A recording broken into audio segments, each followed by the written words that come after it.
Hello friends, હું છું Hardik Patel. Icon engineering tuition ક્લાસીસની ચેનલમાં વિદ્યાર્થી મિત્રો આપનું સ્વાગત છે. એસીપીડીસી 2026 એડમિશન પ્રોસેસ ધોરણ 10 પછી ડિપ્લોમા એન્જિનિયરિંગની અંદર તમારો જે રાઉન્ડ નંબર 1 હતો એનું રિઝલ્ટ ડિક્લેર થઈ ગયું છે. તો ઘણા બધા વિદ્યાર્થી મિત્રોની જે કોલેજની ચોઈસ હતી એ કોલેજ મળી ગઈ છે. ઘણા બધા વિદ્યાર્થી મિત્રોને હજી વેઇટ કરવું પડે એવું લાગી રહ્યું છે. તો આજના વિડીયોમાં આપણે સમજવાના છે કે તમારે જે કોલેજ મળી છે કોલેજને કઈ રીતના કન્ફર્મ કરવાની છે, એની ફીસ કઈ રીતના ભરવાની છે, એના પછીની પ્રોસેસ શું છે, એ દરેક વસ્તુ એ સમજવાના છે. સપોઝ તમને કોઈ કોલેજ જે જોઈતી હતી કોલેજ મળી નથી, તો રાઉન્ડ 2 માં જવું હોય તો એની બી પ્રોસેસ શું છે, કેવી રીતના એ પ્રોસેસ કરવાની છે, આ દરેક ઇન્ફોર્મેશન આજના વિડીયોમાં જો આપણે જોવાના છે. વિદ્યાર્થી મિત્રો, આપણી આ જે ચેનલ છે ગુજરાતની નંબર 1 ચેનલ છે જે ડિપ્લોમાના ટોટલી બ્રાન્ચના ટોટલી તમને સબ્જેક્ટ થયા અમે તમને પ્રોવાઈડ કરીએ છીએ. તમે અમારી ચેનલ ચેક કરી શકો છો. એની અંદર 2011 થી અમે આ કાર્યરત છીએ. તો વિદ્યાર્થી મિત્રો, હજી સુધી તમે આ ચેનલને સબસ્ક્રાઇબ નથી કરી તો ફટાફટ ચેનલને સબસ્ક્રાઇબ કરી દેશો. બેલ આઇકોન ઓન કરી દો જેથી નવા વિડીયો આવે તરત જ નોટિફિકેશન આવી જશે. વિદ્યાર્થી મિત્રો, ડિપ્લોમા સેમિસ્ટર 1 માટેનું વોટ્સએપ ગ્રુપ આખું અલગથી બનાવેલું છે. એક વોટ્સએપ ગ્રુપ અમે અલગથી બનાવેલું છે જે સેમિસ્ટર 1 નું દરેક information, subject wise information, video information, દરેક ઇન્ફોર્મેશન અમે તમને એમાં શેર કરીએ છીએ. તો બાયોમાં લિંક મૂકેલી છે, ત્યાંથી તમે જોઈન કરી શકો છો અને દરેક ઇન્ફોર્મેશન મેળવી શકો છો. હવે વાત કરીએ કે રાઉન્ડ નંબર 1 ની. તો રાઉન્ડ નંબર 1 જે તમારું ડિક્લેર થયું છે તમારે ક્યાંથી ચેક કરવાનું રહેશે વિદ્યાર્થી મિત્રો? તો રાઉન્ડ નંબર 1 ની અંદર વાત કરવામાં આવે વિદ્યાર્થી મિત્રો, રાઉન્ડ નંબર 1 તમારે ચેક કરવા માટે તમારે સૌથી પહેલા રાઉન્ડ નંબર 1 માટે તમારે એસીપીડીસી ની વેબસાઈટ ઓપન કરવાની રહેશે. એ વેબસાઈટ તમે ઓપન કરશો એટલે તમારું એક કેન્ડિડેટ માટેનું જ્યાંથી લોગિન કરો છો લોગિન ફોર્મ ઓપન થઈ જશે. વિદ્યાર્થી મિત્રો, આ લોગિનમાં તમારે લોગિન કરવાનું રહેશે અને લોગિન કરશો ત્યાં તમને સીટ એલોટમેન્ટની એક ઓપ્શન જોવા મળી જશે. ઓકે, તો હવે આ જે સીટ એલોટમેન્ટનો ઓપ્શન જોવા મળે છે ત્યાં તમને કઈ કોલેજ પ્રોવાઈડ થઈ છે એ કોલેજ બતાવશે. હવે સમજી લો કે કોઈ સ્ટુડન્ટ છે એને રાઉન્ડ નંબર 1 ની અંદર કુલ 10 કોલેજ નાખી છે. એ સ્ટુડન્ટ છે એને રાઉન્ડ નંબર 1 ની અંદર વાત કરવામાં આવે તો કુલ ટોટલ 10 જે કોલેજ છે 1 નંબરની, 2 નંબર, 3 નંબર, 4 નંબર, 5, 6, 7, 8, 9 અને 10 કોલેજ નાખી છે. આ 10 કોલેજમાંથી સપોઝ એ સ્ટુડન્ટ્સને કોલેજ સપોઝ કે 4 નંબરની કોલેજ એને સિલેક્ટ થઈ છે. ઓકે, 4 નંબરની જે કોલેજ છે કોલેજ સિલેક્ટ થઈ છે, કોલેજ એને એડમિશન મળ્યું છે. હવે એ એડમિશન કન્ફર્મ કરવું છે તો જો વિદ્યાર્થી ગવર્મેન્ટ કોલેજ હશે અને ગવર્મેન્ટ કોલેજ હશે અને બોયઝ હશે તો ત્યાં તમને ઓનલાઈન ફી પે કરવાનો ઓપ્શન જોવા મળી જશે. ઓકે, ઓનલાઈન ફી કરવાનો ઓપ્શન મળશે. કોને? બોયઝ હશે તો. જો ગર્લ્સ હશે તો ત્યાં તમારે ડાયરેક્ટલી કન્ફર્મ સીટનું ઓપ્શન આવી જશે. ગર્લ્સ માટે ગવર્મેન્ટમાં કોઈ ફીસ હોતી નથી. ઓકે, પ્રાઇવેટ બોયઝ અથવા ગર્લ કોલેજ પ્રાઇવેટ છે પણ એ કેવી છે, બોયઝ અથવા ગર્લ્સ હશે તો ત્યાં બી તમારે ટોકન ફી જમા કરાવવાની થશે. ઓકે, હવે સમજો કે આ તમે જ્યારે ફીસ જમા કરાવશો એટલે એ જે ફીસ જમા કરાવશો ફી કન્ફર્મ ઓનલાઈન જ કરવાની છે. ઓફલાઈન કોઈ જગ્યાએ ફી ભરવા જવાની નથી. તમારે જો કન્ફર્મ કરવી છે સીટ તો તમારે ત્યાં ઓનલાઈન ફી પે કરવી પડશે. કમ્પલસરી ફી પે કરવી પડશે અને એ જે ફી છે વિદ્યાર્થી મિત્રો કમ્પલસરી ફી પે કરવી પડશે તમારે. ક્લિયર? એ ખાસ ધ્યાન રાખવાનું છે.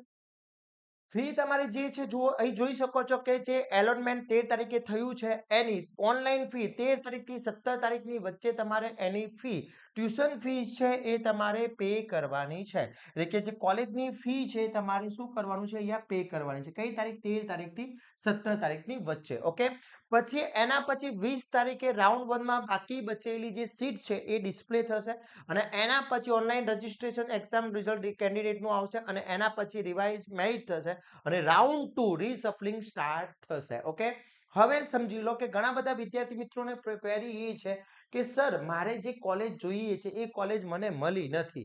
સપોઝ કે કોઈ સ્ટુડન્ટ છે એને 10મા નંબરની કોલેજ મળી છે ને એમાં જવાની ઈચ્છા બહુ છે જ નહીં, સર મારે નથી જોયું એમાં, બરોબર, મારે આગળ ટ્રાય કરવો છે તો શું કરવું જોઈએ? તો જો સમજી લો કે તમારે જવાની ઈચ્છા નથી તો તમારે આ સિલેક્ટ કરવાની જરૂર નથી. ઓકે, પણ તમને એવું લાગી રહ્યું છે કે ના સર આ કોલેજ મળી ગઈ છે વાંધો નહીં આવે, પણ મારે હજી ટ્રાય કરવો છે, આગળની કોલેજમાં ટ્રાય કરવો છે, તો શું કરવું જોઈએ? જો તમારે જવાની ઈચ્છા છે જ નહીં એ કોલેજમાં ને એવી કોલેજ તમને મળી છે કે એડમિશન મળે તો તમારે એમાં અભ્યાસ કરવો જ નથી, એવી કોલેજ મળી છે તો તમારે એની ફી પે કરવાની નથી. આ સમજી લેજો ખાસ. ઓકે. પણ બીજો ઓપ્શન એ છે કે સપોઝ કોઈ સ્ટુડન્ટ છે એને આ કોલેજ 8મા નંબરની કોલેજ મળી છે. ઓકે, 8 નંબરની કોલેજ મળી છે અને જે આખું લિસ્ટ હતું એમાંથી જે ચોઇસ ફિલિંગ કરી હતી એમાં 8 નંબરની એને કોલેજ અલોટમેન્ટ થઈ છે.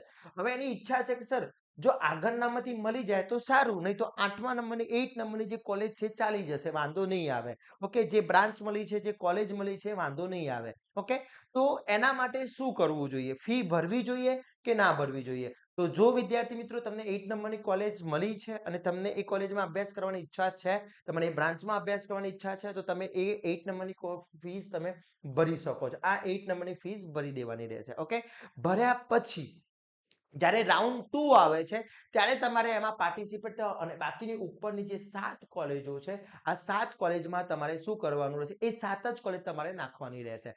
હવે જો રાઉન્ડ 2 માં સપોઝ કે રાઉન્ડ 2 જ્યારે સ્ટાર્ટ થશે, રાઉન્ડ 2 જ્યારે સ્ટાર્ટ થશે અને 1 થી 7 નંબરની કોલેજ છે અને 1 થી 7 માં તમને કોઈ કોલેજ મળી જાય છે તો આ તમારી સીટ ઓટોમેટિક કેન્સલ થઈ જશે અને અહીંયા તમારી શિફ્ટ થઈ જશે.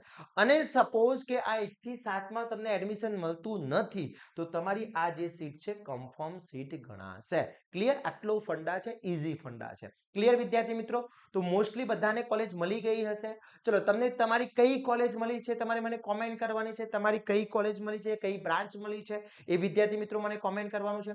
બીજું ખાસ ધ્યાન રાખજો કે વિદ્યાર્થી મિત્રો આપણી જે યુટ્યુબ ચેનલ છે, યુટ્યુબ ચેનલ ઉપર ગુજરાતના સૌથી વધુ ડિપ્લોમાના જે વાત કરવામાં આવે કોઈ બી બ્રાન્ચ હોય એના સૌથી વધુ વિડીયોઝ, લેક્ચર્સ, નોટ્સ, આઈએમપી દરેક વસ્તુ આપણા કોર્સની અંદર છે. પ્લસ આપણી પોતાની પ્લે સ્ટોર અને એપ સ્ટોર ઉપર એપ્લિકેશન છે, આઇકોન એન્જિનિયરિંગ નામની એપ્લિકેશન છે, એ ડાઉનલોડ કરી લેજો. બાયોમાં લિંક મૂકેલી છે, ત્યાંથી તમે ડાઉનલોડ કરી શકો છો.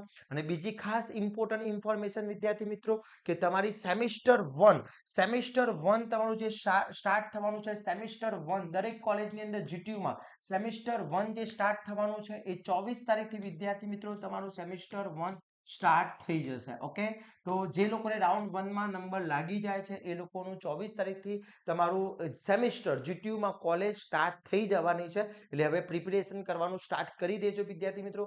કયા કયા સબ્જેક્ટ આવવાના છે સેમિસ્ટર 1 ની અંદર એનો બી ઇન્ફોર્મેશન વિડીયો અમારી યુટ્યુબ ચેનલ ઉપર આવી જશે. તો વિદ્યાર્થી મિત્રો યુટ્યુબ ચેનલને સબસ્ક્રાઇબ કરવાનું ભૂલશો નહીં અને તમારા ફ્રેન્ડ્સને આ વિડીયો મોકલી દેશો. હજી કોઈ તમને ડાઉટ લાગી રહ્યો છે, કોઈ એડમિશનની પ્રોસેસમાં તમને કોઈ પ્રોબ્લેમ છે તો અમને કોમેન્ટ કરજો અને અમારી વોટ્સએપ ગ્રુપની અંદર ખાસ જોઈન થઈ જશો, જેથી દરેક વિદ્યાર્થી મિત્રોને આ વિડીયો અમારે પહોંચાડી શકીએ, દરેક ઇન્ફોર્મેશન પહોંચાડી શકીએ અને તમારા ધ્યાનમાં બીજા કોઈ એડમિશનમાં ભાગ પાર્ટિસિપેટ કરેલું હોય વિદ્યાર્થીએ કે એસીપીસીની જે ડિપ્લોમા ધોરણ 10 પછીનું જે કોઈ એડમિશન માટે એ લોકોએ પાર્ટિસિપેટ કરેલું હોય તો એ વિદ્યાર્થીને બી આ વિડીયો શેર કરી દેવાનો છે. અને આવા જ નવા વિડીયો સાથે નવા દિવસે મળીશું. ત્યાં સુધી વિદ્યાર્થી મિત્રો મને રજા આપશો. જય હિન્દ, જય ભારત.